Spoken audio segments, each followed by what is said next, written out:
All right, folks, are you ready? I'm not sure if you are, chat. Let's hear some hype in chat for Klonoa 2, Lunatea's Veil, run by the amazing Nick RP Green. Nick, show us how it's done. Hello, everyone. Yes, I am Nick RP Green, yeah, I thought I'd continue the trend that I've been doing for Prevent-A-Thon. This is my third Prevent-A-Thon, and for Prevent-A-Thon 3, I did Metal Gear Solid 3. For Prevent-A-Thon 4, I did Metal Gear Solid 1. So, for Prevent-A-Thon 5, I've got Klonoa 2, Lunatea's Veil. This is the first game I ever learned to speedrun. It's a very cozy, fun, just very happy, jolly game. I love it. I've been playing this game for like over 20 years. I've been speedrunning it for over 10 years, and it's just an absolute joy. So let's get started. Time is going to start the moment I take control of Klonoa. So we're going to start a new game. We play on the normal difficulty. As someone did already point out in chat, this is originally a PlayStation 2 game released in 2001. And in the original PS2 version, there were no difficulty settings. There was just one difficulty. And in this remaster that came out a couple of years ago, they added new difficulty settings. So we play on normal difficulty because that matches what the PS2 version originally was. It's going to go normal. I'm going to click yes. There's going to be a cutscene. The moment I skip this cutscene, time is going to start. So that is going to be in 3, 2, 1, go! All right, we are off. We start straight away in the Sea of Tears. This is kind of obviously the opening level. It's a little bit of a tutorial level. Not a lot really happens in it, but it's a good time to sort of explain the category. So we've already explained normal. Any percent, as you can probably imagine, is we need to complete the game as quickly as possible. But what about support mode? You may notice there's a little dog following me. He's floating around behind me. His name is Popka, and he is supposed to be controlled with a second controller.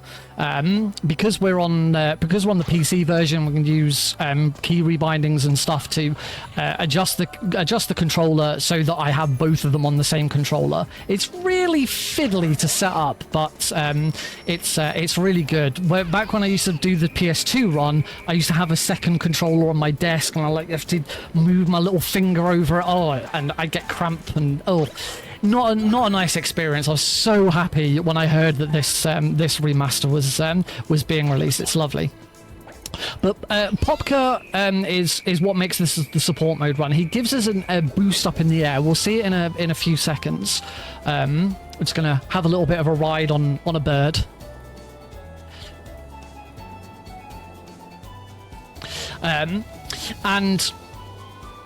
What Popka's going to allow us to do is going to allow us to do lots of different skips and things that the developers didn't intend. What the developers intended with support mode was that, you're playing the game and your little brother or sister wants to join in.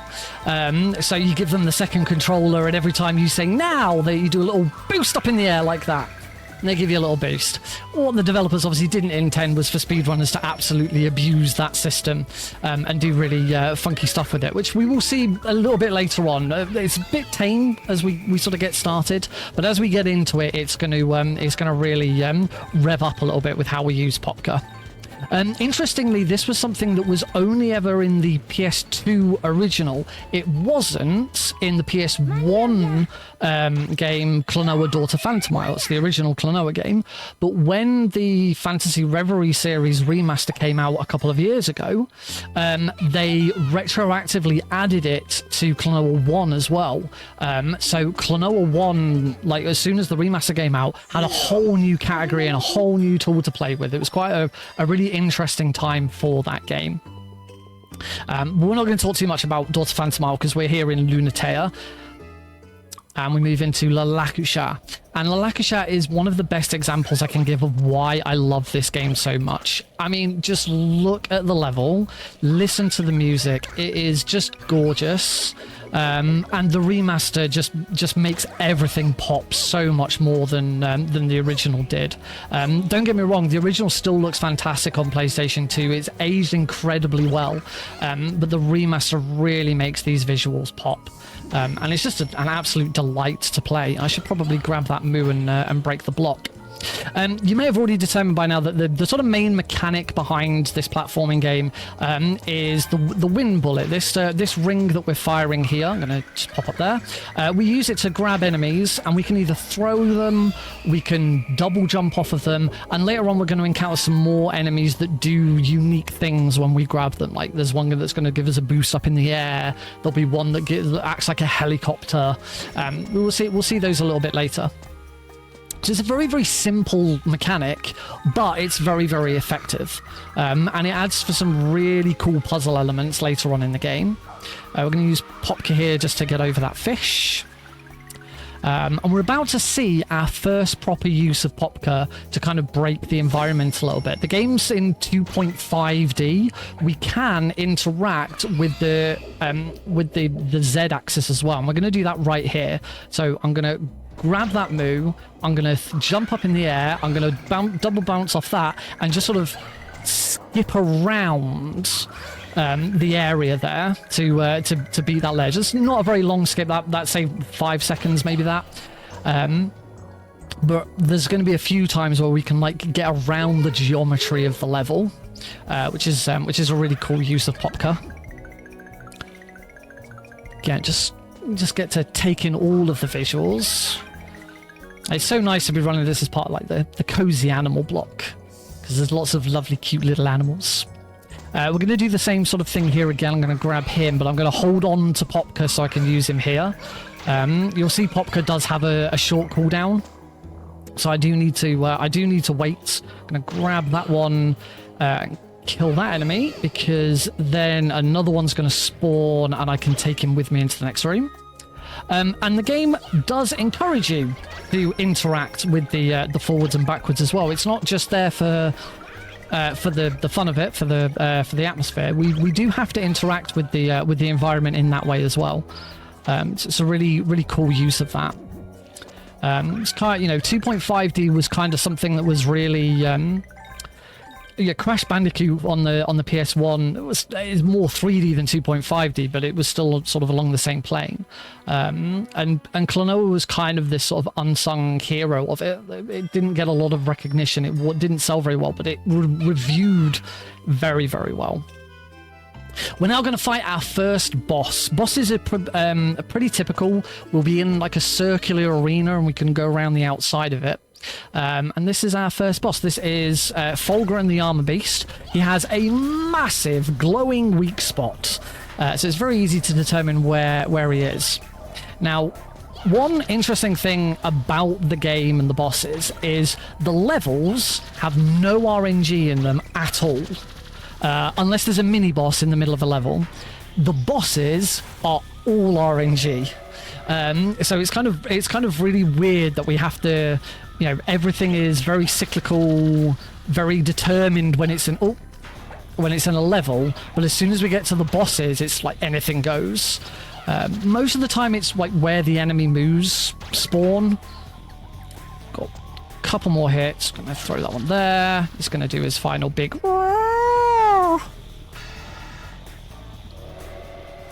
there we go. And, I should have gone the other way. Can I get there in time? And done. That's the first boss. Lovely. Can I do a little... There we go. Do a little hurrah. We're going to meet our main antagonists. There she is. That is Leorina and her companion Tat. We now need to know what we're going to do next. So we're going to go back to Bagaji, which is this little island here. Every time I go back to Bagaji, it's just a cutscene. So now's a really good time for any messages. Absolutely.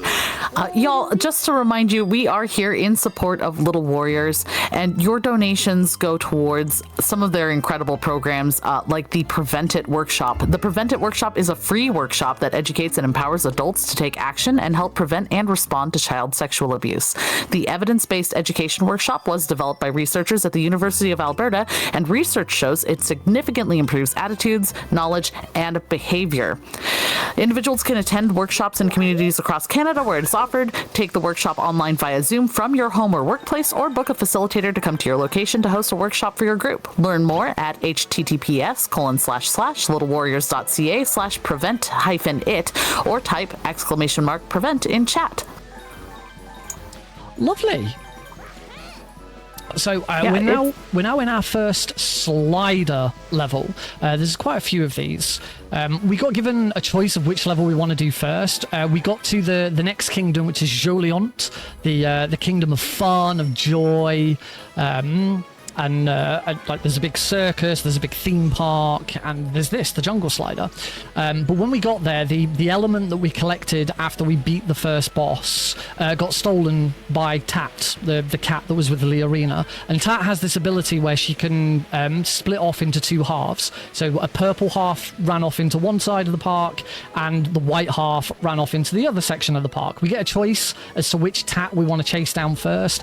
It doesn't matter which one you chase down first. The other one's always got the element. We always have to do both levels, but you get the choice of which one you want to do first. And this first slider level, there really isn't much to it in a speed run. If you're doing like 100%, or if you're doing an all visions category, you do have to go out of your way to get some of the collectibles. But in an any percent run, mainly we just want to keep going straight forwards as much as possible. Klonoa slides quickest when he's just moving in a straight line. Try not to take too much damage, but yeah, just sort of keep moving forwards. But one of the cool things about these slider levels is they're really fun, they're really happy and jolly and cool, and they're quite easy. But as you get towards particularly the last one, they take a very sort of different direction. It gets very dark, and it gets very tight, and it gets very scary and easy to pull off. So like the game like toys with you with these levels. Like, oh yeah, you're having lots of fun, aren't you? Did you actually get good at it though? Because you're gonna need to. That's these surfing moves, these weird cacti that come up out of the water. So I have a question for you, if you don't mind. Go for it. How did you first get introduced to this game? Because I have to admit, this is not one that I was super familiar with, and it's not one that you hear a lot about. That is a very good question. So when I first got my PS2, my dad bought the family a PS2. He wanted a DVD player. This is back when DVD was just coming out, and just I'm 35, by the way, if you hadn't realized how old I am. So yeah, I was a teenager when DVDs were first coming out. So he wanted a DVD player, and he thought, well, might as well buy a PS2, then we get a DVD player, and the kids get a games console. And as was the trend back then, our PS2 came with a demo disc. And Klonoa 2 Lunatea's Veil was on the demo disc. You got about two-thirds of Sea of Tears and two-thirds of this level.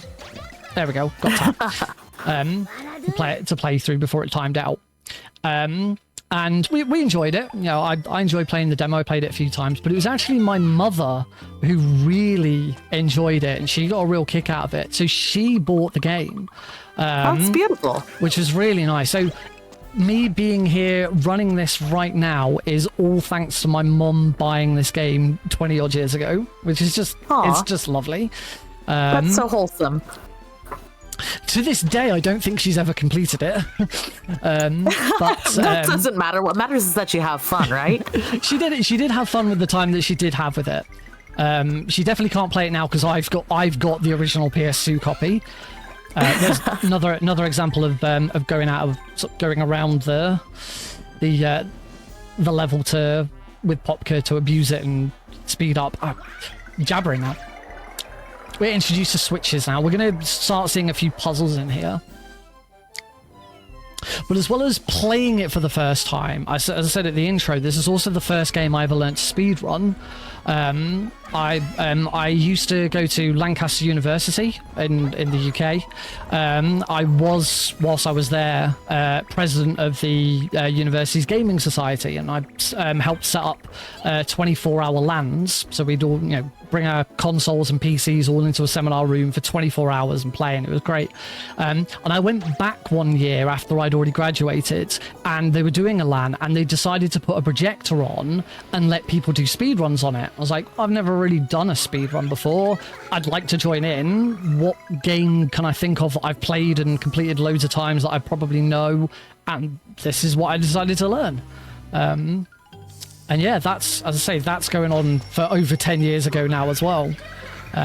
It was always one of those things. I never took speedrunning very seriously back then. It was mainly GDQ had been on. For like a week after GDQ, I was like, oh yeah, I'm gonna learn a speedrun. I'm gonna do some speedrunning, and I do a bit of this, and I do a bit of maybe a couple of other games, and then after a week, I'm like, yeah, I'm bored. I'm just gonna go back to League of Legends now. It wasn't until I got into Metal Gear Solid speedrunning during the pandemic that I actually really got into speedrunning and became a speedrunner rather than just a filthy casual. We've got another puzzle here, which we're going to use Popka again to just kind of skip a little bit. These are time switches. We have to make sure that we hit all 3 time switches at the same time. Well, not exactly at the same time, but within a certain time period, otherwise they turn off again. Again, another puzzle room here. Just use Popka to completely ignore it. We've got another puzzle room here. Again, we're just going to use Popka to completely ignore it. Throw, and hit that one. And we're through. This is one of the... we've already seen this enemy, but this is the helicopter enemy that I was talking about that we can use to get over gaps. We've got our first mini-boss. So a boss inside a level. And you'll see this boss is called Ghost Balloons, which is an absolutely terrible name for a boss. The PS2 original game didn't have a name over the boss's health bar, so when it came to the remaster, they decided to call this boss Ghost Balloons for some reason, which is just terrible. It was actually Tat in disguise. We're going to use this Jetamo, launch up into the air. And now Klonoa is going to give us all a really, really bad piece of advice. Folks, if you ever have the opportunity to fly high up into the air and land on a roller coaster track, don't do it. It's very dangerous. Klonoa is saying a very bad example to the kids out there. Just don't. Take it from me. It's a bad idea. Luckily, we've got Popka to help us get over these coaster cars as they come towards us. And now we are going to go and grab Tat. So we're going to chase Tat around this spinning contraption. There she is. Come here, you. And Tat is cool. We can throw her away as well. This Tat did have the element, so we now have the element that we needed. And we can move on to the next boss. This boss is called Leptio the Flower Clown. And Leptio is at the same time my favourite and least favourite boss in the game. He's my favourite because I love the character. He's very silly. He makes wonderful noises. Like, when he first launched there, he went, yo-ho-ho-ho! It's just, I love the character. It's so funny. But this boss fight is awful and I hate it. The boss fight itself can be very punishing if anything goes wrong. And there is a very, very tight speed up I can do here. As these moves are about to disappear. Yes! Nice. So this is a slight speed up. As those moves disappeared, they sort of popped out of existence. You can, if you grab one, pretty much the frame they're supposed to drop. Or that RNG of where they spawn wasn't very good. You can grab one and keep it, and that speeds it up a little bit. It's not a huge time. Oh, missed. Go on. There we go. It's not a huge time save, but it is. Any time save's good. So the second half of this fight, he's just going to repeat this over and over. So he's going to jump to here. I'm going to hit him before he lands, grab that move before he gets squashed, and throw. And we just got to do that one more time. So we'll grab this move, wait for Leptio to jump over. Over you come, buddy. Here he comes. And throw. Oh, I'm not going to be able to save that move. I'm not going to save that. Oh, come on. RNG, please. There we go. And that is Leptio defeated. The RNG did not want to be nice to me there, but it wasn't too bad. So that's Leptio defeated. We collect the element here in Joliant, and then it's going to be back to Bagaji for him to tell us where to go next. So again, take it away. Wonderful. I just want to remind everyone about that currently open incentive to pet the cat in Chrono Trigger. So when you donate, type in !donate in chat to get the information on how to do that. Be sure to scroll down to the bottom and click on add incentive once you put in all of your information about donating. You can put your money towards one of the open incentives. The one we've got open right now is for petting the cat in Chrono Trigger.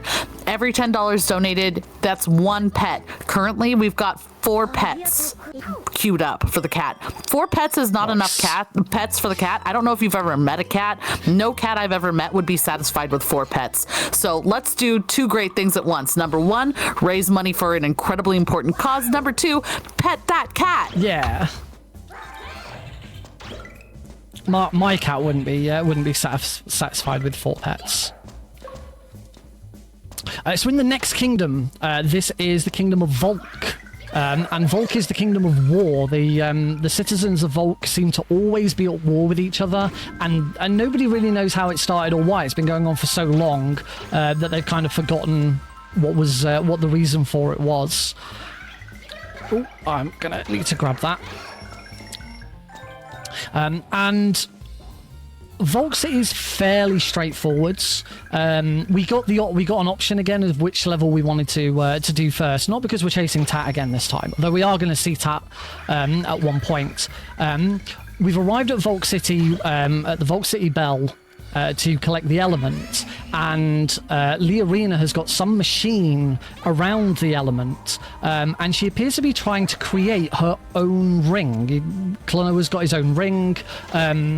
There's a priestess called Lola who is inside the ring and is using her magic to fire the wind bullet. It's a strange game. It's a very confusing and strange game. We do our best in a speedrun to explain what the heck's going on. So yeah, Leorina's trying to use this contraption to make her own ring. We don't really know why yet. So they figure the best thing that they can do is switch off the power to the city. By doing that, that would stop the machine, and she won't be able to make her ring. So there are 2 power sources. One is in the city centre, which is where we're heading to now, and the other is in the underground factory, which we will be going to afterwards. Make sure I don't die there. Lovely. So we're going to be introduced to another enemy.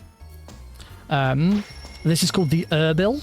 And the Urbil's power is that I get an electric boost up in the air like that, which is pretty cool. There's one boss in particular that's all about the Urbil, and it's really cool.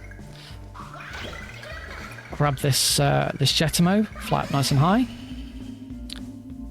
And I know as we sort of entered the second level, I talked about the music and the visuals and stuff. And because the game is set over these different kingdoms, you get a very different vibe from each one. Volk City is one of my favorite pieces of music. You get this real jazzy number, and it's kind of dynamic.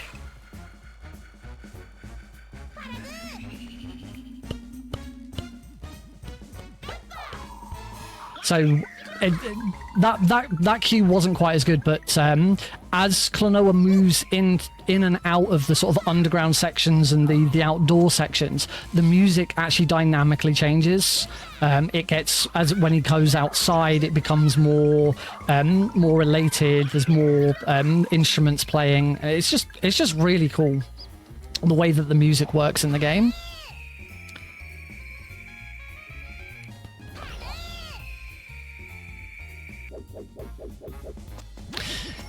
I do just find myself just jamming out to the music quite a lot.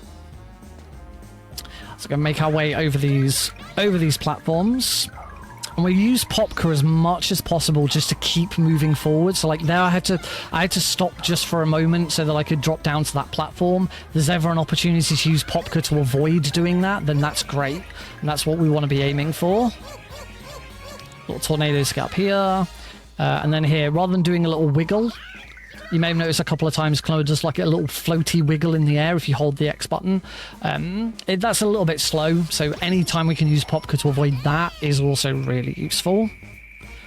We're not far off the end of Volk City. And then we're going to go into the Underground Factory, and the Underground Factory is where things start getting weird. We're going to start doing some loading skips where we deliberately avoid touching the floor to avoid objects being loaded into the world. And the first one's the best one. That's going to be in just a moment. So, cannon our way through here. Grab this Jetimo. If anyone's a fan of trains, there's a cool train.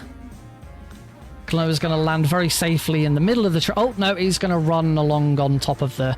Yeah, that's probably not healthy. I can't recommend doing that either.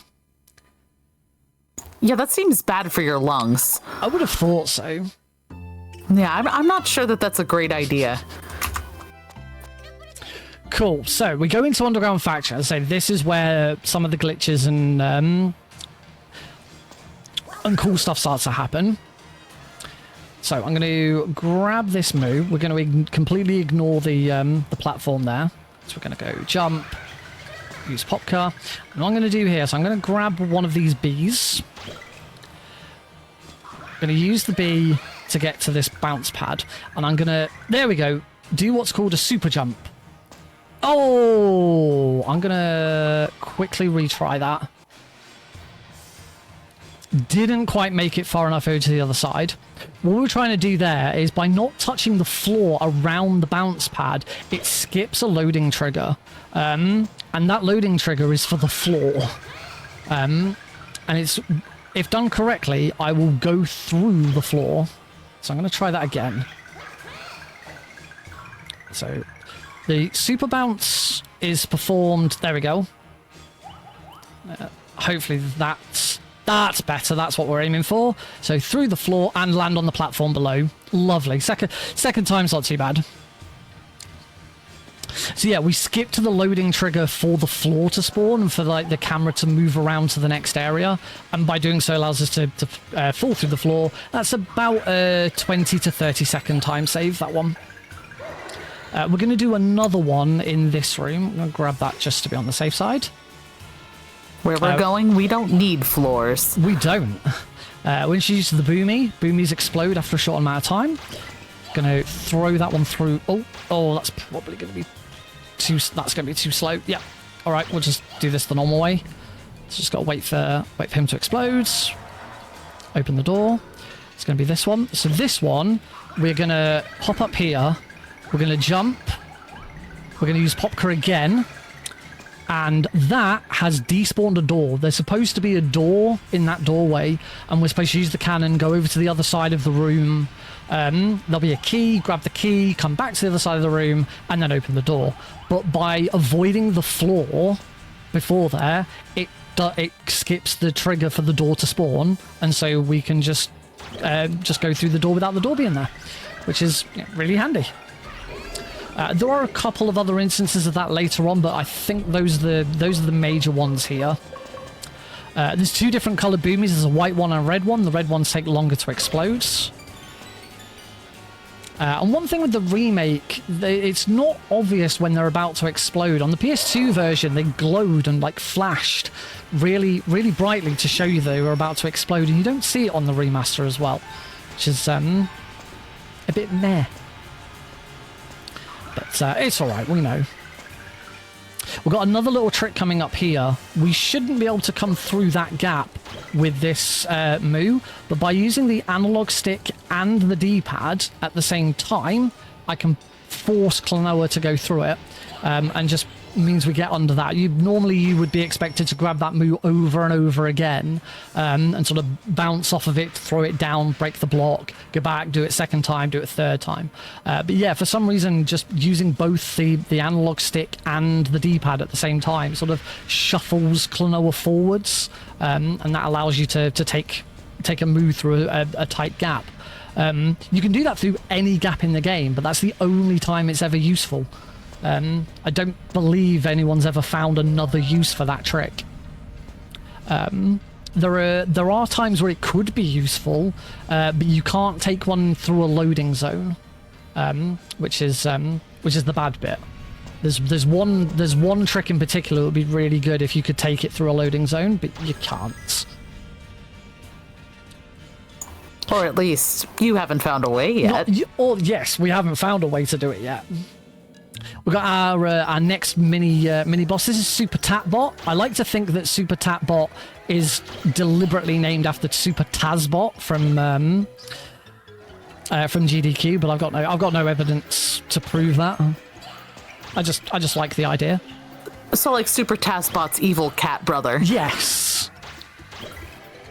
And this is another boss that's just a bit of an RNG fest. You never know which one's going to pop up. So yeah, this is one of the levels where there is actually RNG to deal with. We're gonna make our way through the rest of the underground factory. We're gonna completely ignore the little platform there that we're supposed to ride. We said earlier, we don't need floors. Even a moving floor, we can just ignore them and keep moving. We have to move to that side of that rock there. We talked about despawning items. There is that cannon there, which if you don't move far enough to the left when you first approach those sets of platforms, it doesn't spawn. So that's one time where we don't want something to despawn. That's that Rhino Boomies. And we are about to go into the final room. Not a lot happens in this room. We just sort of run around in a circle. So probably another good time if you want to jump in. Absolutely. I have a very important public service announcement here from Mr. Game and Shout, who donates $25 Canadian and says, listen to Nick, kids. Don't try things just because you saw an animated animal do them. When I was 6, I saw a Looney Tunes episode where Daffy Duck walked up a wall, and let me tell you, it did not go well for me when I tried that myself.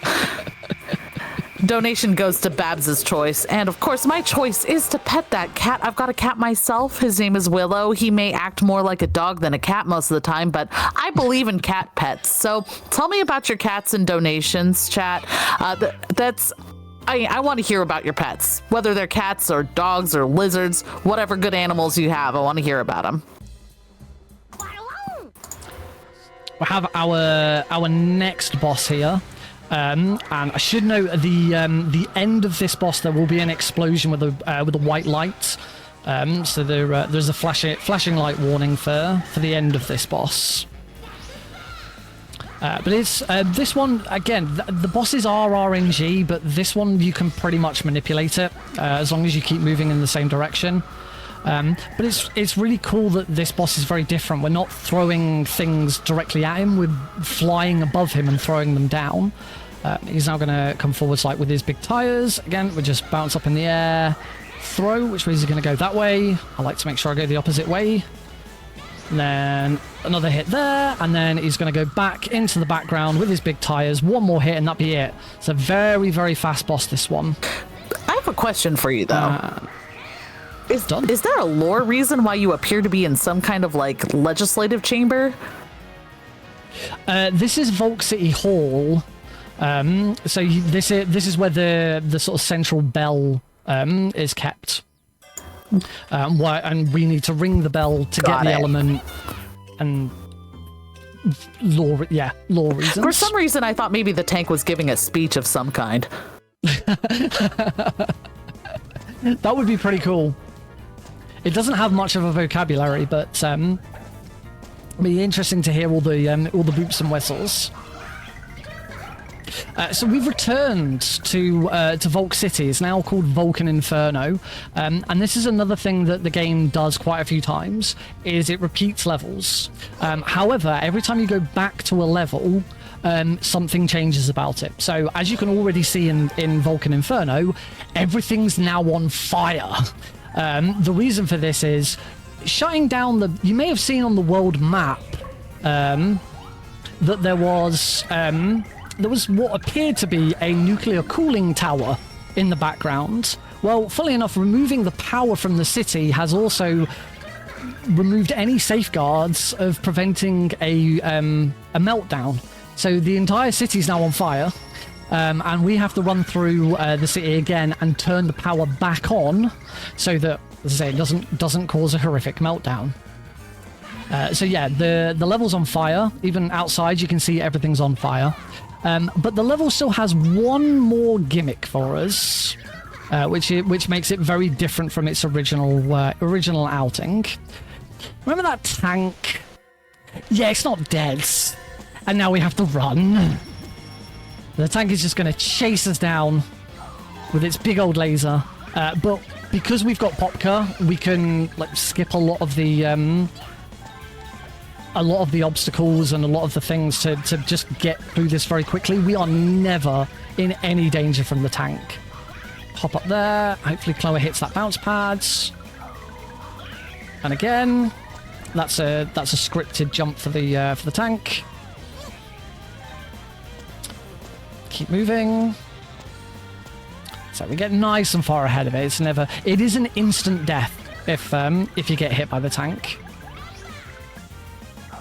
It's not like a 1, 2, 3 and you're done. That laser is an instant kill. But we're safe from it underground. So we don't need to worry about it here. Up here. Wait for this platform. You can take damage to get across this fire, but it's very risky. And we're on good pace right now. I'd rather play it safe. While we're playing it safe, can I give a quick hello? Absolutely. I want to welcome in all of these wonderful raiders. Thank you for joining us. You are watching Prevent-A-Thon 5. We are a speedrunning marathon in support of Little Warriors, a Canadian-based charity focused on the awareness, prevention, and treatment of child sexual abuse. If you want to learn more about the charity, type in !info in chat, and you can donate by typing !donate. Welcome, everyone. Thank you for joining us. So we're now back outside, but we're up on the roof. That tank probably can't fly. It can't get up to us here, can it? Yeah, it can. In fact, it came from that clock tower. How it got up to the top of that clock tower, I do not know. But it did, and we now have to fly away, run away from it on the roof. But again, we use Popka to our advantage to keep ahead of it. Got a cheeky little skip there. And then again, we don't need to use that bounce pad. We can just go straight to there. Even use Popka there because it's quicker than jumping on the mini tornado. And we're going to keep on running away. Normally, the tank should have already landed. The tank should land at about the same time we do. But again, because we're using Popka to get so far ahead, we just don't have to worry about it. We'll need to wait for that drop there. Next bit, we'll again use Popka to skip some of that. Bounce, bounce, and play it safe. And keep on going. And we now have this sort of little arena dogfight almost with I'd say actually it's more like a bullfight. We're kind of coaxing the tank towards us. Trying to avoid the spring there because that's slow. Go and Popka jump over it. Now we should be home free. It's going to jump ahead of us, try and block the doorway. We've got 3 health, so we don't need to wait for it. We'll just take the hit. Run through. See you later, tank. And finally end the level. Grab the Jetimo, fly through, and the train will come. And we can land on the train, except not really. There's a cutscene there. The train comes from one direction, the tank comes from the other direction. They collide. Klonoa ducks down below the tracks to avoid it, and then he runs off to the station. He shuts down turns the power back on. Everything's fine. And with that, it's back to Bagagy. Woo.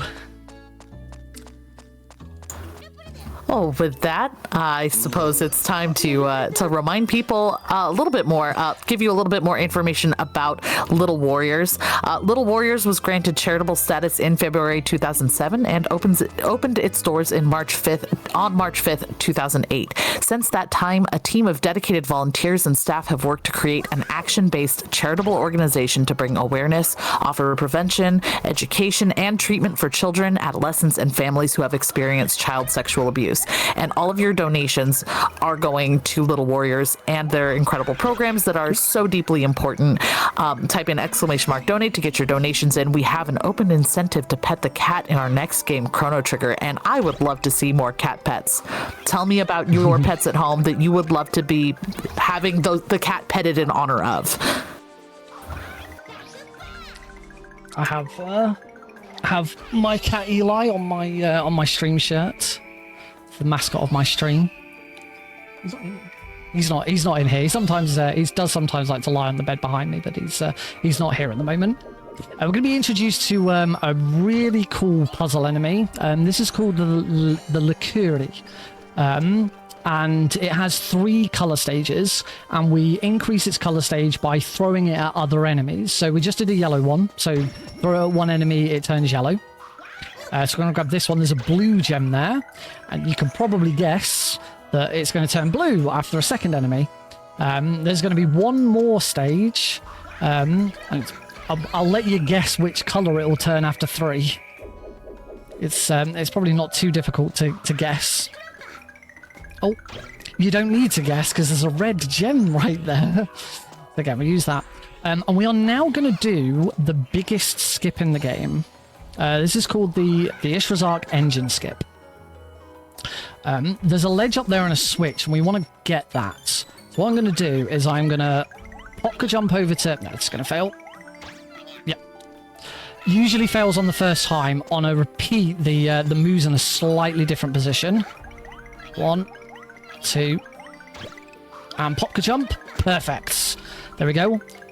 So now from there, we can Popka jump, bounce off the moo, up to that platform, and hit the switch. What we're supposed to do is grab the key. We've got a key. Grab the key, go back to the locked door that was in the room that we were just in, and there's an engine in there. We power up the engine. That starts, the little platform that I was jumping off starts spinning around, and that allows us to get up there normally. But yeah, by using Popka, that trick is only available in support modes. We can completely skip that. It's the only engine skip in this version of Ishrazark. We will return to Ishrazark later. So we have to do the other 2 normally. I have to grab another key because even though I've still got the previous key, the keys are coded to their doors. So that we're about to go through a locked door here, and the previous key wouldn't open this door. You have to open the door with the correct key.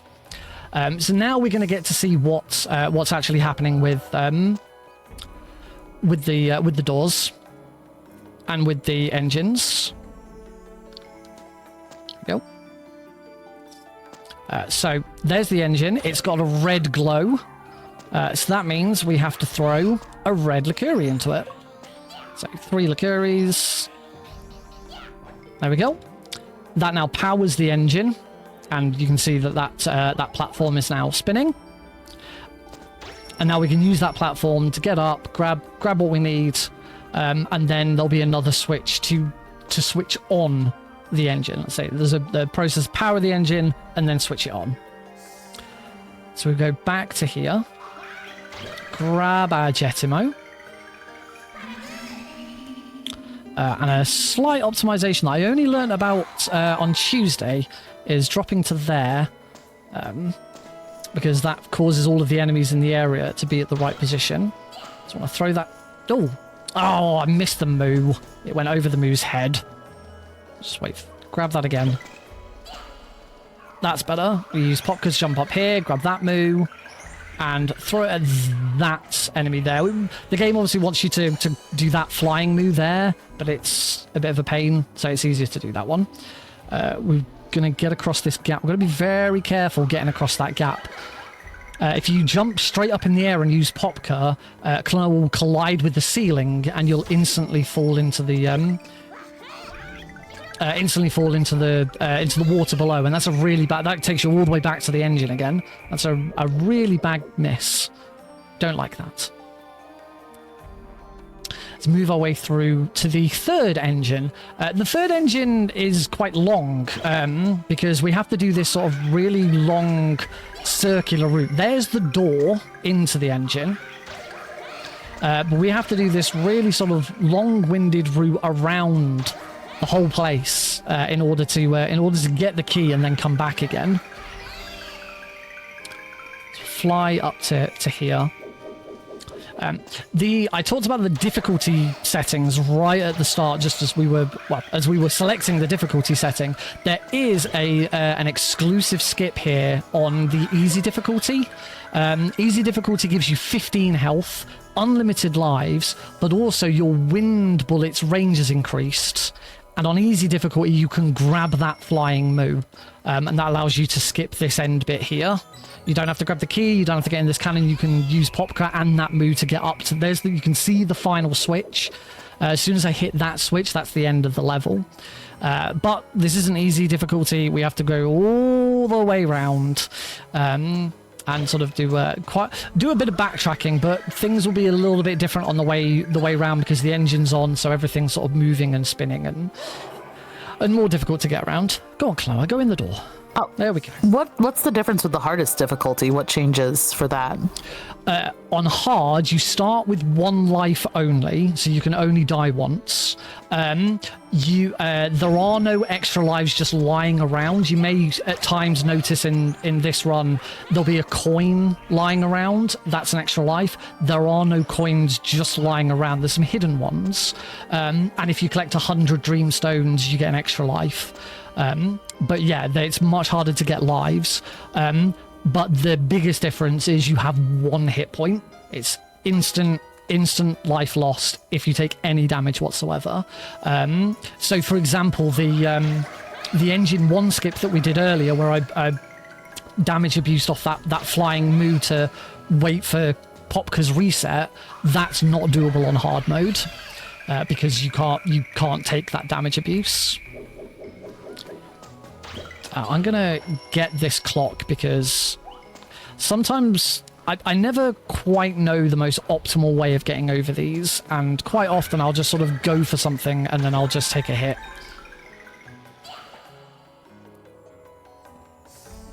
That moo's now moved. Not that I grabbed it. It doesn't matter, I don't need it. Because again, we'll just jump on here and pop corrupt here, and that is Ishra's Arc. So we're going to ride Ishra's Arc over the giant lake, over to the next kingdom of Mirror Mirror. And after a really long, puzzle-heavy level, the game rewards us with the best soundtrack in the game. This song is called the Wahoo Stomp. It has lyrics. It is awesome, and I'm just going to let you enjoy it. We better see those dance emotes in chat.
There we go. That is the Mountains of Mirror Mirror. Thank you for indulging me. I always just love to rock out to that. Absolutely. They're very difficult to headbang when you've got headphones on. They very easily fall off. Yeah, absolutely. I know we all have our favorite soundtrack tracks from various games, especially from our childhoods. I'd love to hear about yours, chat, in donations. Type in !donate in chat and tell me all about your favorite soundtrack songs. We now move into another absolutely gorgeous level. As you can probably already see, it's very heavily inspired by MC Escher. It's called the Maze of Memories, and it's just wonderful. Again, the music fits so perfectly. There's all sorts of wacky things going on. There's mirrors, and we've got some pretty cool skips in this bit. I'm going to hit that switch. That Boomy will explode. Oh my gosh, you can't see me, but my jaw is on the floor at this level design. Holy cats! We're gonna grab this heart, and we're gonna do a little skip here. I'll grab a help. We're supposed to kill this enemy, but we can just damage abuse through it and hit the door behind it. And the very next room, we're gonna have another puzzle that we're just gonna completely skip. So we're gonna go through this door, hop up with Popka, throw that Lakuri through the floor because for some reason that bit of the floor has no collision for some bizarre reason, and just that like casually without Popka, that puzzle takes a good minute and a half. But yeah, for some reason there's no collision, and that's the same in the original PS2 version, and it carried across to this as well. It's really weird. We can use Popka there to get over an invisible wall. And now we have the fun room. This is the bounce gauntlet. This is a really tall room of just grabbing enemies and using Popka. Oh, not like that. That was not the right way of doing that. All right, that's better. And just trying to get up this room as quickly as possible. I never know exactly how I'm going to tackle this room whenever I approach it. I'm sure there is an optimal way of doing it, but I just like to just go for it every time. It always looks different. Apart from the very start of that was pretty good. The very start of that was pretty poor. But once I got into the flow of it, it was really cool. And now we just have this beautiful kaleidoscope fall back down again. It's just, again, this looks great in the PS2 version, but the remaster just makes the colors pop so much more. It's just glorious.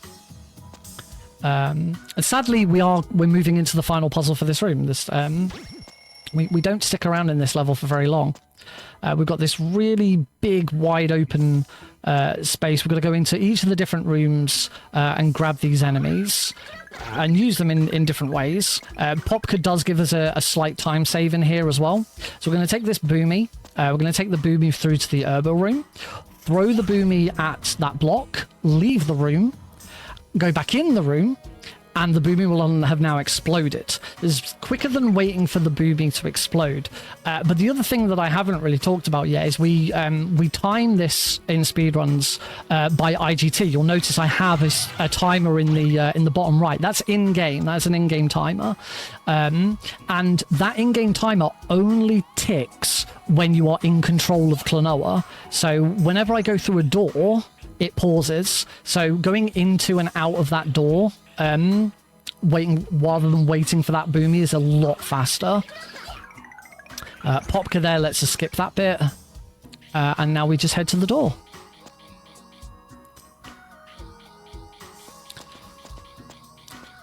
Run into it, and that's the Maze of Memories.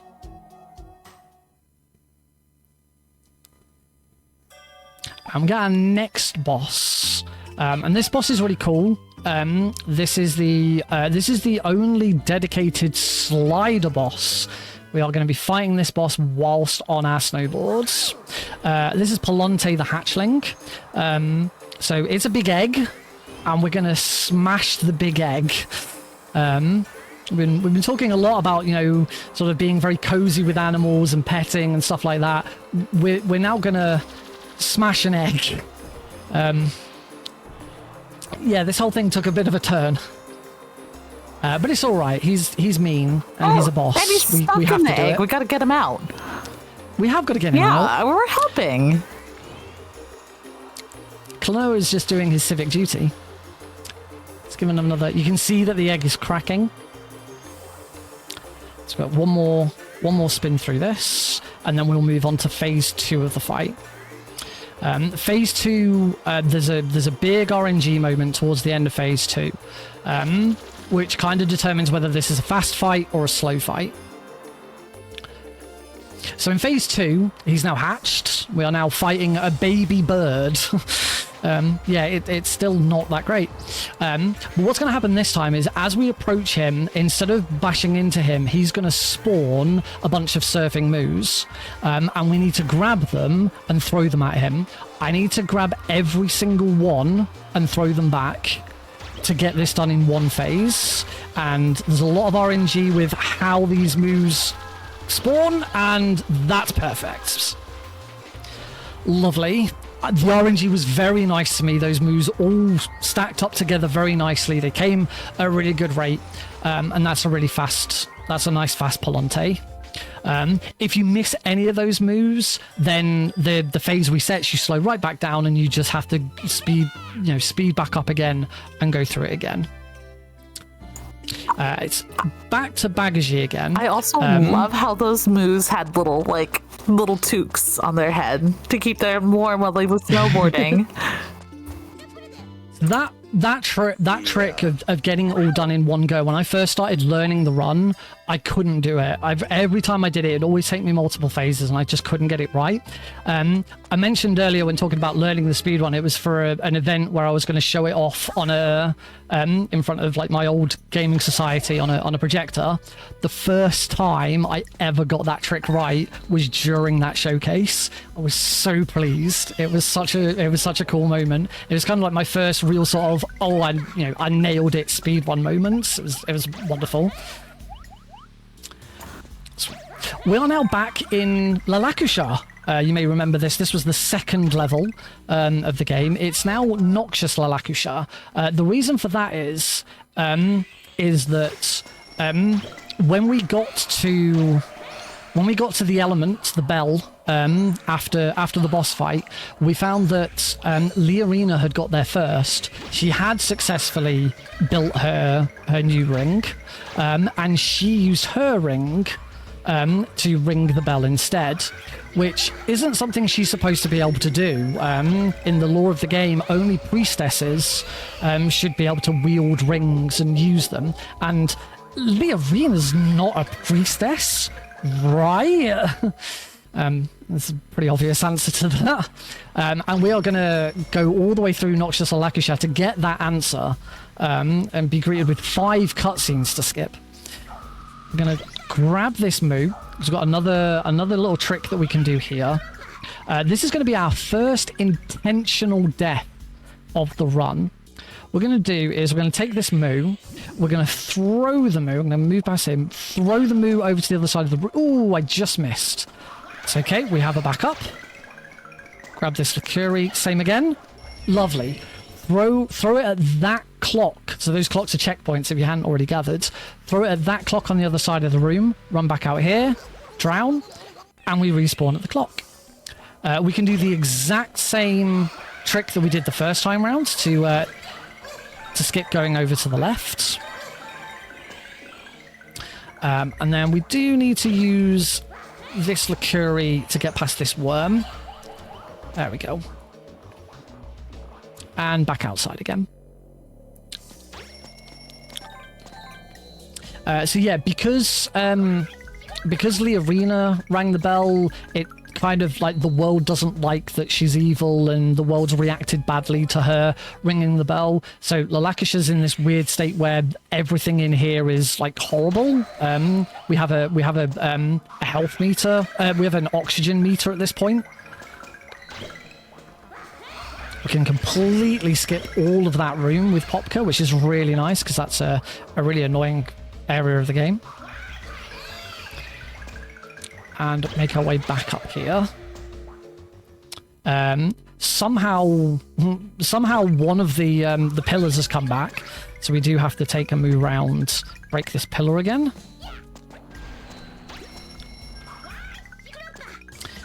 But that's it. We're now going to go to the temple where the priestess are, ask what's going on. The priestess is going to explain that Leorina was once a priestess. That's why she can wield her own ring. But she grew tired of all the rules and regulations that went with it, and so she went rogue. And that's why she now wants to try and open... There you go. There's Leorina as a priestess. She now wants to open the hidden fifth kingdom. The Kingdom of Sorrow, which is what this whole thing's building up towards. So she now wants to try and get the first element again from the Sea of Tears. So we're going to go back to the Sea of Tears, the very first level of the game. But it's now all dark. It's we're at nighttime now, so it's very dark, and as such, it's called the Dark Sea of Tears. The naming was a bit on the nose, if you ask me. A little too simple for my liking. But we do get a skip that's coming up. This skip comes courtesy of a Neo speedrunner called Axel Sango. It's the first time a viewer watching me on Twitch helped me learn a skip, which is really cool. We're going to do this. We're going to grab this. We're going to bounce off of it, wiggle, do another one, and across the gap. Lovely. There's a whole set you can see in the background. There's a whole section that we're expected to go around and go through cannons and do that. But by timing those jumps and wiggles and popka, you can bridge that gap. So yeah, shout out to Axel for first teaching me that. That's an incredible skip. It's so good. I remember like trying it. I was like, can I make this jump? I tried it for the first time and I didn't get anywhere close. I was like, nah, I'm guessing this is too far. And as I say, Axel was watching, was like, you can do it.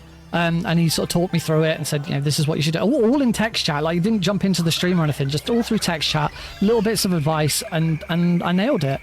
And yeah, I've been doing that trick ever since. Also, shout outs to how beautiful this level is. This is, it may seem a bit lazy on the developer's side that it's reusing levels, but they go out of their way to make sure that they're very, very different. This doesn't feel like the first level at all. It has obviously very similar surroundings, and some of the rooms are very similar, but everything's been moved, everything changes, and the whole...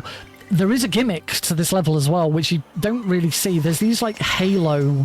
oh. Whoops. I only had one health there, and I didn't get through... You're supposed to just damage abuse through those moves, but I only had one health left, so I couldn't do it.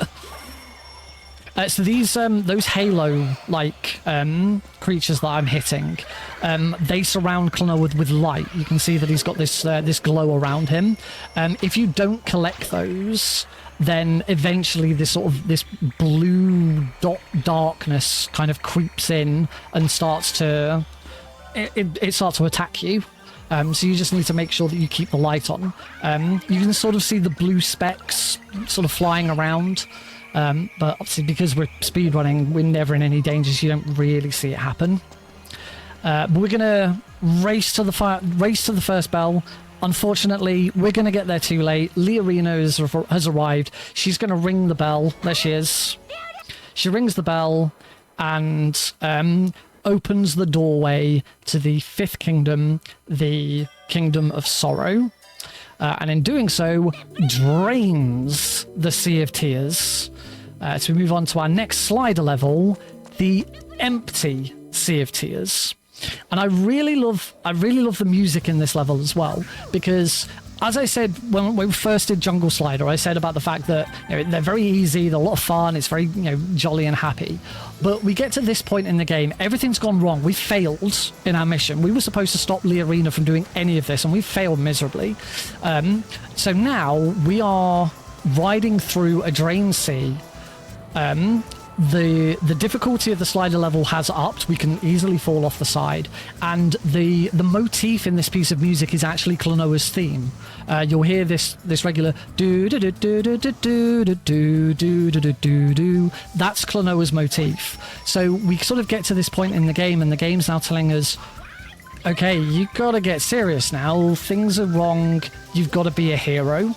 And so that's why it then plays Klonoa's theme, because it's time for Klonoa to step up. And it's just lovely that we can have a game where in one level I'm fighting a giant clown that's laughing his head off. But then in another we can be drifting through the sands in this eerie, mysterious world. It's just beautiful. Sadly, there was never a follow-up to this game. There is no Klonoa 3. There are 2 Game Boy Advance games. Klonoa Dream Champ Klonoa... I can't remember what the first one's called. The second one's called Klonoa 2 Dream Champ Tournament. And obviously we have the remaster. But we were all sort of kind of hoping that sales of the remaster might encourage Namco Bandai to make a third one, but we've never heard anything of it so far.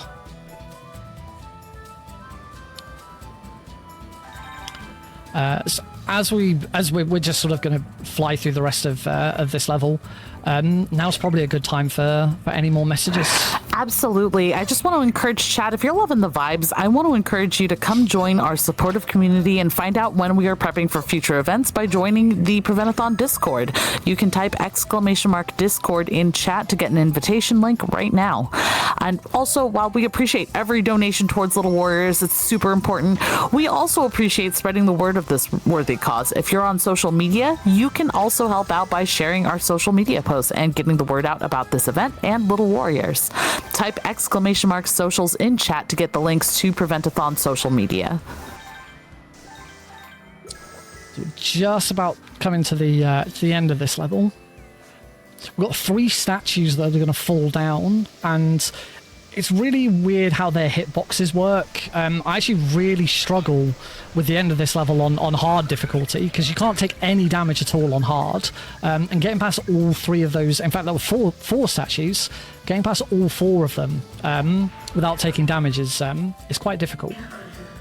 So we're launched towards Ishra's Ark, and we find that the dark energy that Liarina has been harnessing has a rather nasty effect on her. I'm going to let the next cutscene play out just for a second, just to remind you all, this is what Liarina looks like. There's Liarina in the center of the screen, okay? This is also Liarina. We are now fighting Cursed Liarina. Somehow the dark magic has turned it into this monstrosity. And this is the really cool boss where we get to use the Erbil. She's going to jump right up in the air, so I'm going to use double Erbil to get up.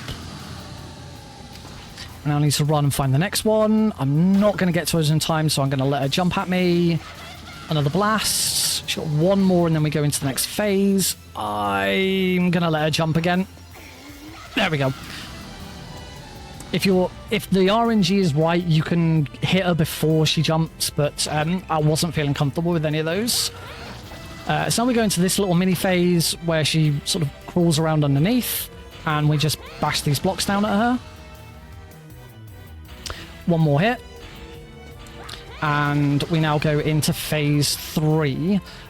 2 more hits on her. It's the same as phase 1, she's just a lot more aggressive. There is a bit of a white light here. And she's now dark as well. So we just got to find one of these. Perfect, he's right there. Gotcha. And one more. Oh, beautiful RNG there. Lovely finish. That Erbil spawned at exactly the right spot. That was wonderful. And that's Cursed Liarina. Upon defeating her, she does turn back into her normal self, as you'll see briefly there. And now we find that Ishra's Ark is crashing. It is on a collision course with the Kingdom of Sorrow. So we've got to shut it down. So this is the Ark Revisited. This is the longest level in the game, but it does have 3 skips that we're going to attempt. We only really get 1 chance at each of them. And I'll do my best to explain what's going to happen before we get there. Unlike the first time round, where we had to throw a fully charged Liquori into it, this time we have to throw a Boomy into the engine. Upon throwing the Boomy into the engine, it will trigger a flag that the engine is going to explode, and it will then create a checkpoint. However, there is about a ½ second to 1 second gap between those 2 events. If you can take a death, so we're going to do some more intentional deaths, if you can take a death between the trigger for the explosion and the checkpoint, the explosion still triggers, but I'm going to take 1 bit of damage. Oh. The explosion still triggers, but we will return to the previous checkpoint. Oh, sugar. I did not throw that in the right place. I'm going to reset. The biggest danger with this... I'm going to just hold off for a second. The biggest danger with this is, if I take a death before the explosion happens, we go back to the previous checkpoint, and I have to do the whole thing again. Right, so throw, grab, up. Fingers crossed. Yes! Engine skip 1! Very so nice. Rather than having to run all the way back to the outside, we go back to the previous checkpoint, which is already outside. All we had to do was get outside, and that's it. We get to do that with all 3 engines. Engine skip 2 is the hardest. I always find engine skip 1 and 3 are about the same. So it's very unlikely I'll land number 2, but we'll give it a go.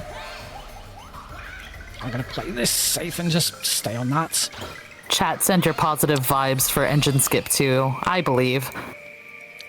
I've done it I got all 3 in a marathon once. And I think outside of marathons, I've probably only ever gotten all 3 once as well. So it's very... I'm happy if I get 1 and 2. But obviously it's nicer if I can get all 3. The other nice thing about this level, because of the way it's all very windy, it's very open and big, we do the engines in a completely different order than we did the first time round. So again, it mixes it up, it makes it a little bit different, and it's quite fun as a result. Let's grab this Boomy. Going to deliberately take damage from that one, because we need to get down to 1 health. Engine skips are nice to do on hard because you can only take 1 hit. They are not nice to do on easy difficulty because you have 15 hit points. So you have to take 14 points of damage before you get to your next engine skip. Okay, so here's the second one. Gotta make sure I don't hit the clock. Sometimes forget to do that. So take damage. Use Popka to get up there. And it's probably too slow. Too slow. That one's really difficult because the trigger for Klonoa's death doesn't occur when he takes damage. It occurs when he hits the floor afterwards. So because we have to drop down that ledge, hit the spiker, and then hit the floor, the window is very small. We have quite a lot of things to do. You kind of have to do a bit of a drive-by. You like run past, throw and sort of slide over. Thankfully, Engine 2 skip is the hardest, but it also saves the least time. So it's not as detrimental as missing it in the others. And now we're just on this this plane. We just fly around on this plane. There's not really much to do here. So I'm going to use this opportunity to switch course a little bit with the topic. I said right at the start, this is my third Prevent-A-Thon. I did Prevent-A-Thon 3. I was a volunteer for Prevent-A-Thon 4, doing restreaming and I was a host. However, for Prevent-A-Thon 5, this is my first Prevent-A-Thon as a staff member. I'm really grateful to the Prevent-A-Thon team for taking me on. I've had so much fun. I've learned a lot, and I'm on the tech staff. I've been developing for quite some time now my own marathon kit, which the team very kindly wanted me to use for this. So everything, if you've watched Prevent-A-Thon 4, you may notice the stream looks very, very different. There's all I don't like to toot my own horn like this, but it's all down to me. So the stream redesign, the back end, and the way it all works is all down to this system that I've been building, which eventually will have a public release. It's just a little way off that at the moment. So if you're enjoying, I hope everyone is enjoying the new layout and the way everything looks. It's been a labor of love over the last year building it, and bringing it to Prevent-A-Thon has been fantastic. I'm so pleased with how it's worked out. It wasn't without its kinks. We had a couple of issues at the start of the stream, but what marathon doesn't have issues? But yeah, it's been an absolute joy to work with the team, particularly with Cubs, because obviously Cubs is the tech lead. So yeah, this is already. I've done 2 Prevent-A-Thons before, but this is already my favourite Prevent-A-Thon because it's just been so much fun to see all of this come together. It's very different when you're on staff. Phew, nearly lost concentration there. Huge shout outs to the tech team. I've learned so much from Cubs as well. There's so much stuff that I've taken from Cubs and taken from Prevent-A-Thon that I'm now implementing into the package that I'm building as well. So it's definitely been a two-way thing, and I'm really grateful for the opportunity. Anyway, that's the gushing about tech over and done with. Let's hit that, lovely, and move on towards Engine 3. Now is probably we've got to do the whole circuit again to grab the key and stuff. So now's a good time for any messages. Absolutely. I want to let people know we did just open up a new incentive. So while we still have that incentive going to pet the cat in Chrono Trigger, and that is going to be ongoing for every $10 we get towards that incentive, the cat gets pet again. And keep in mind, the kitty cat will meow when it gets pet. But let's say for some reason, incorrectly, I would say, but let's say you don't like cats, or you don't want to donate towards petting the cat. There's a new incentive open up to pick the character that Selkuthmind will have to play in Dicey Dungeons. So the options are Thief, Warrior, and Witch. That bid war will close at the start of Dicey Dungeons, so you've got a little bit of time to donate towards that. But I mean, how could you ignore the kitty cat? Oh. I can't believe that there are people out there who don't like cats. Yeah, prove me wrong. It's not possible. Prove me wrong. Show me that you love the cats by donating towards petting the cat. That cat deserves all the pets. Every cat deserves all the pets. Oh my goodness. This one in particular. I just noticed we have just surpassed $200 Canadian. Woo! For Little Warriors. Chat, thank you so much for all of your donations. Including this $10 donation from Cell, who says, I love the Chrono Trigger cat and it deserves all the love and pets. Yeah! I am so grateful for all of Nick's work on tech for this event. Thank you for being part of the team. Oh, thank you, Cell. Right, last engine skip. Here we go. Oh, and we missed it. Unfortunately, the other downside of the engine skip is you only get one chance.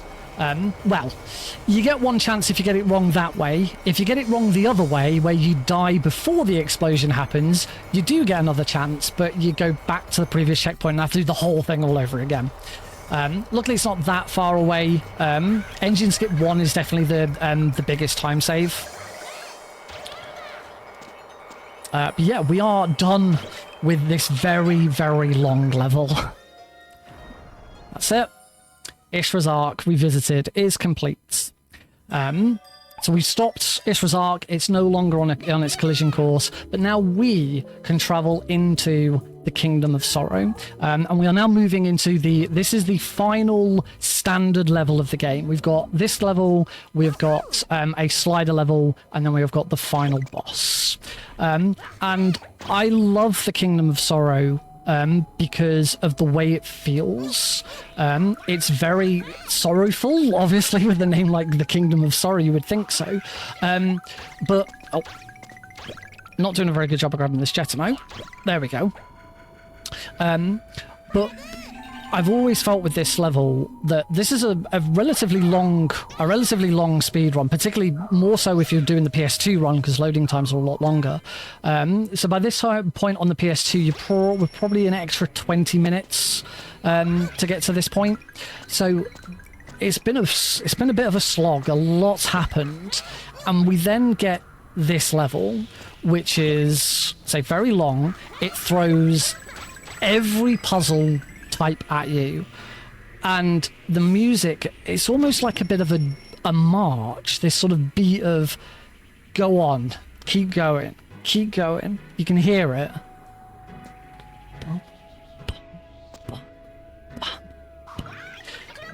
And for me, but particularly early on when I was doing the PS2 version, and I used to I haven't done ever since I became a dad. I haven't done my own 24-hour charity streams. I used to do, before I started speedrunning, and then once I started speedrunning, I used to do on my own channel every year around October, November, a 24-hour charity stream for various different causes over the years. And one of the things that I would always do in them was this run on the PS2, because the remastered version hadn't come out at that point. And this was always the game that I used to do at like 3 o'clock in the morning, because it doesn't take too much concentration. It's a pretty cozy standard game. There's not many points that are really clutch or really difficult. So it's a really good game for me to keep awake to, but not have to like overexert myself. I remember one year I did this, finished it at like 5 a.m, and for some reason I'd scheduled Hearthstone as my very next game, and as you can probably imagine with that, I fell asleep because Hearthstone's not engaging at all. It's really slow and not what happens. But because it was always really early in the morning, the run had been going on, I was tired, but you get to this level and you just sort of get this musical plot.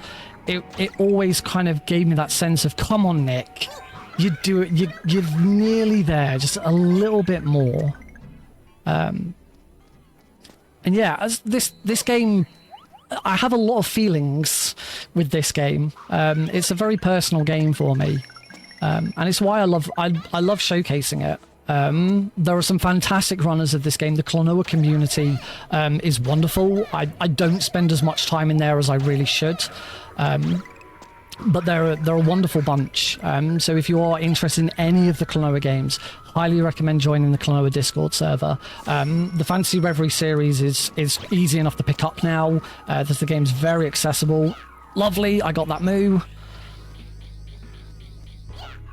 That's a really, if you miss one of those moves, trying to redo that puzzle is a real pain. So it's always nice when you can get it first try like that. Got another set to do that here. Throw that one there. And drop down like that.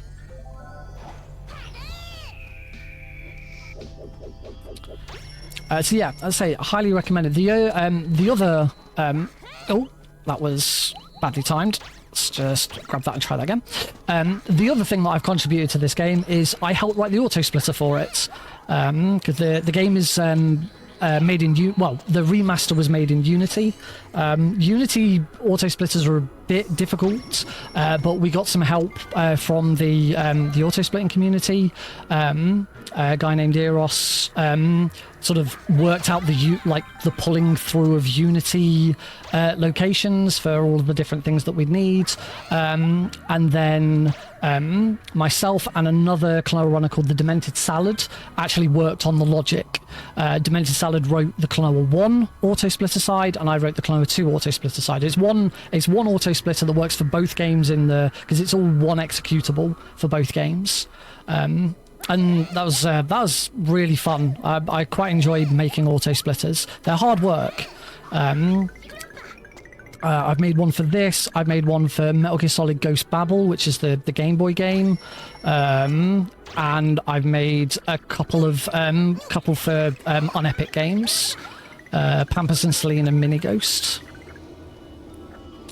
Yeah, that was the kind of learning how to auto split really sort of got me interested in coding again, and that's then what eventually led into me learning how to code Node.cg and all the stuff for the stream.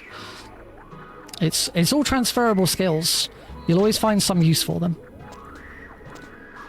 There's a neat little time save here, which I'm usually quite bad at. Got it!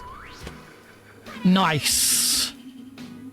I can't remember the last time I got that right.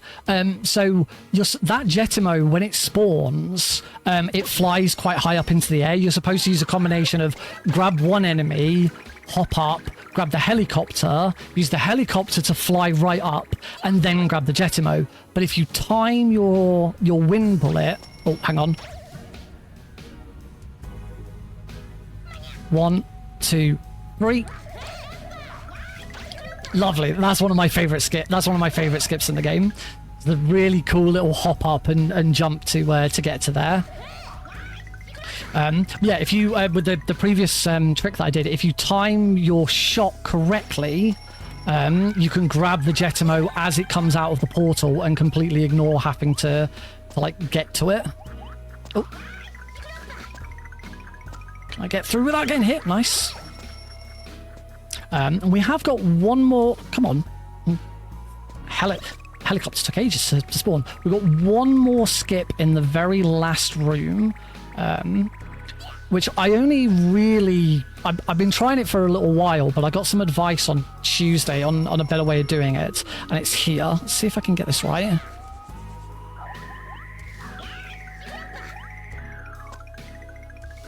No! So unfortunately, I moved into the previous area. I'm gonna play this a bit safer.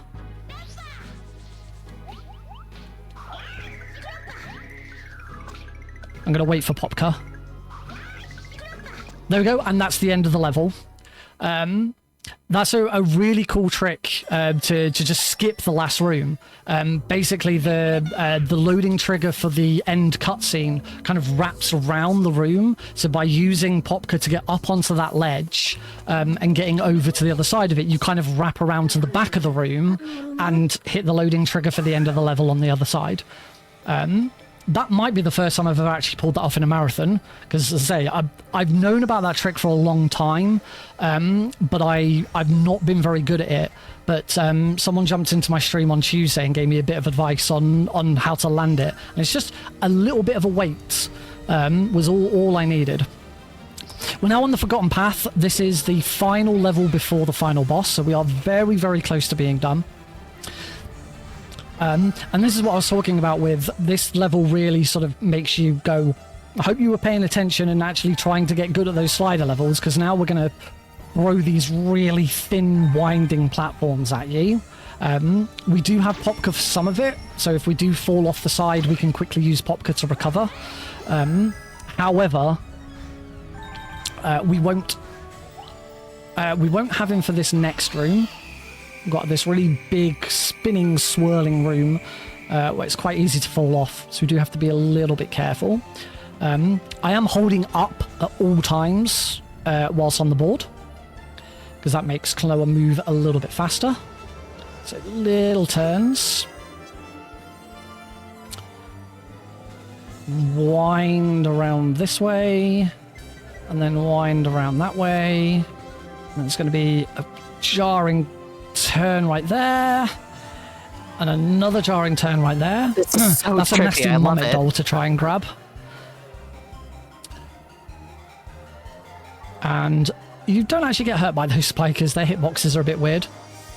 And this is the last room. But this is very, very thin and winding. So make sure we grab a checkpoint just to be on the safe side. I do believe, outside ignoring deliberate deaths, I've only had one death. It wasn't deliberate this run, which was it took me 2 attempts to do engine skip 1 in Ishra's Arc. There's a good chance this could be a PB. I have got live split open, but unfortunately I'm running off my easy splits, not my normal split, so I don't know.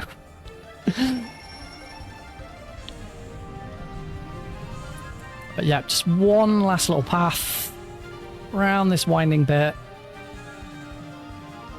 There we go, we're good. We're through. And we can move on to the final boss. We're in the Kingdom of Sorrow. Every kingdom has a king. It is time to fight the King of Sorrow. This fight is done in 2 parts. There will be flashing light warning for pretty much a lot of this fight, so I'd probably just whack the warning up and leave it there, because there's a lot of white lights. So the first half of this fight is done as a slider, and we fight whatever this is. There's a cutscene before this where we meet the King of Sorrow, and he doesn't look like this. It is not explained. The King of Sorrow like does some sort of magical blast. It knocks Klonoa out, and when he wakes up, he's here. There's no explanation as to what this thing is, why it's here, or anything. It's very bizarre, but we just keep fighting it until it dies. I'm assuming it's some sort of like guardian or like security guards. It's a bit weird. But once we've defeated this, we will actually fight the King of Sorrow properly in our nice traditional... Oh, that was a bit slow. Should have thrown that just slightly quicker. So that's the first phase over. Say, there's going to be a very bright white light as we head into the next cutscene. The King of Sorrow has 2 phases, and we just sort of repeat it twice. And time is when I land the final hit. Bad RNG. We've got to wait for that one to come down. So spin round. So hit these. Each of these takes 2 hits. We'll destroy these, and then he'll spawn some new ones. So we now go into the final phase. Let's say the final hit on the King of Sorrow here is time. Oh, the RNG again. Throwing the wrong one at me. Jump over it. Oh, gotcha.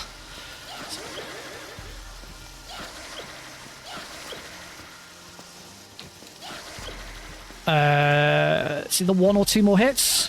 Time! It was 1 hit. Time! Woo! GG. There we go. That is an IGT of 1 hour, 9 minutes and 25 seconds. I'm not sure what my RTA would be. But yeah, that's it. We get some closing cutscenes sort of explaining, and then we get the credits, which has another lovely piece of music. So it's a very nice piece to sort of see us out. But yeah, that is Klonoa 2 Lunatea's Veil. The remaster is available on most platforms. As today is the day of the Switch 2 launch, I don't know if the Switch version was confirmed to work on the Switch 2. You'll have to find that one out yourself. But the PC version's probably the best version to play, where you get the auto splitter, you can do funky controller stuff, so you can have support mode. And yeah, as I think I've probably explained enough, I absolutely adore this game. It's been one of my favorite games for a very, very long time. The first speedrun I ever learnt, first speedrun I ever showcased at a marathon, and I love bringing it to new marathons that I've not done it before in, because it's just a really fun, cuddly, cozy time.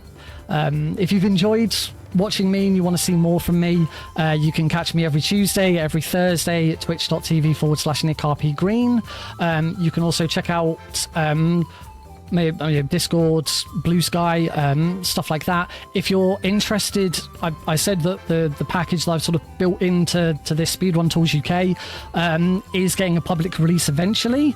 If you are interested in that, you want to see the progress, you want to learn more about it, www.nickrpgreen.com. There is a section in there about Speedrun Tools UK, and you can sort of, as I say, check on the development and when things are going to happen with that. But that is going to be it from me. I've done enough talking over the last hour and a bit, so I will hand it back over to you to see us out. And everyone, enjoy the marathon. Please keep your donations coming in, and just have an amazing time. Thank you so much, Nick RP Green. And chat, let's give it up one more time for that amazing run of Klonoa 2 Lunatea's Veil.